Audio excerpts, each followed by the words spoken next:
আজকে সারারাত জেগে ভোর ৩টার সময় বের হলাম এবং কোথায় যাচ্ছি জানতে হলে দেখুন সম্পূর্ণ ভিডিওটি। তো আমি সকাল সকাল ঘুম থেকে উঠলাম, উঠে বের হলাম। তো ট্রেন মিস করি তাতে কোনো সমস্যা নাই, কিন্তু ভিডিও মিস করা যাবে না। চাই সবার আগে ভিডিও।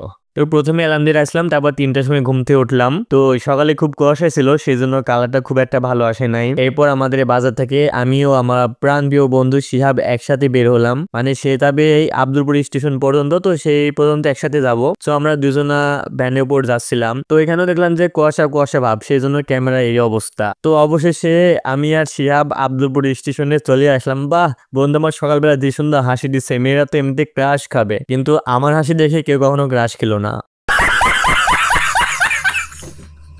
তো এসে দেখলাম যে ট্রেন এখন আসে নাই। তো স্টেশনে বসে থাকলাম, কি আর করার, যেহেতু ট্রেন এখন আসেনি, তাও তখন বসে থেকে সময়টা পার করি। তো অপেক্ষার প্রহর শেষ, চলে আসলো আমার সেই তিতুমির এক্সপ্রেস, যেটাতে করে আমি নাটোর যাব। এখন ট্রেন এখানে কিছুক্ষণ থাকবে, তখন আমাকে ঘোরাফেরা করে সময়টা কাটাতে হবে। আর একটা প্যারা আছে, কখন থামবে তার কোনো ঠিক নাই, কখন ছাড়বে তার কোনো ঠিক নাই। তো অবশেষে ট্রেনটা ছেড়েই দিল এবং আমিও তাড়াহুড়া করে ট্রেনে উঠে পড়লাম। আর ট্রেনে উঠছি মানে অবশ্যই আমাকে দরজা পাশে থাকতে হবে, কারণ ভিডিও করা লাগবে। তো তো আমার আসলে ট্রেনে খুব ভালো লাগে, আর বেশি ভালো লাগে জানালা পাশে অথবা যদি দরজা পাশে থাকি, তাহলে বাইরের পরিবেশটা দেখতে পাই এবং সেটা ভিডিও করতে পারি। সো এইমাত্র আমাদের করিমপুর গেটটা পার হইলাম, এখনো 20 মিনিট ট্রেনে জার্নি করতে হবে, তারপর পাবো নাটোর স্টেশন। তো ট্রেনে করে যাচ্ছি আর ভিডিও করবো না, এটা কখনো হয় নাকি? আর হ্যাঁ, ততক্ষণ একটা গোপন কথা বলি, কাউকে কিন্তু বলবে না, আমি কিন্তু টিকিট কাটিনি। আমি বিশ্বাস করি না, আমি বিশ্বাস করি না।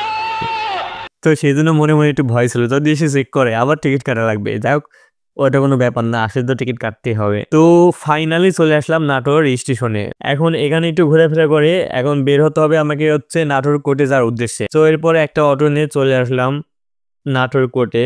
তো এখান থেকে বললো যে দীঘাপতিয়া স্কুলে যেতে হবে, সেখানে নাকি এক্সাম হবে। আর হ্যাঁ, এটা হচ্ছে আমার ড্রাইভিং লাইসেন্সের এক্সাম। তো আমি এখন লিখিত এক্সাম দিতে আসছি। এটা হচ্ছে দীঘাপতিয়া উচ্চ বিদ্যালয়। তো এখানে আসার পরে মনে হলো যে সবার থেকে আমি মনে হয় বেশি ছোট।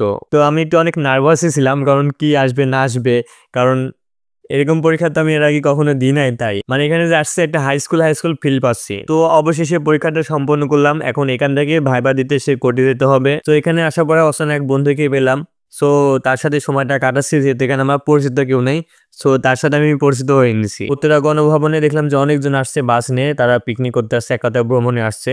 আমাদের বাড়ির কাছে লালপুর গ্রিন ভ্যালি পার্ক, আমরা কি এত সুন্দর পার্ক রেখে এখানে আসতে পারি? তো যাই হোক, আমি আমার মতন চললাম এবং টুকটাক ভিডিও নিলাম, কারণ তোমাদের মাঝে তো শেয়ার করতে হবে। তো এখানে নাটোরের দৃশ্যটা আমার খুবই সুন্দর লাগে, সেজন্য আমি ক্যামেরা বন্দি করে রাখলাম এবং তোমাদের মাঝে শেয়ার করলাম।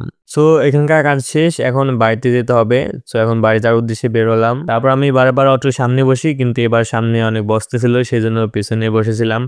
আর এখানে সামনে ছিল দুইটা হচ্ছে বাদামের বস্তা। আর হ্যাঁ, বিশ্বাস হচ্ছে না, এই তো আমি 1 কেজি খোলা বাদাম দেখালাম। আর হ্যাঁ, তোমরা তো অনেকে বলবে যে এডিট করা, সেজন্য আমি আমার রোলেক্স ঘড়িটা শেয়ার করলাম, কারণ এটা থাকলে অনেকে বোঝে যে এটা রিয়েল, এটা কোনো এডিট করা না। সো আজকে ভিডিও এই পর্যন্ত। ভিডিও কেমন লাগলো অবশ্যই কমেন্ট করে জানাবেন। ধন্যবাদ।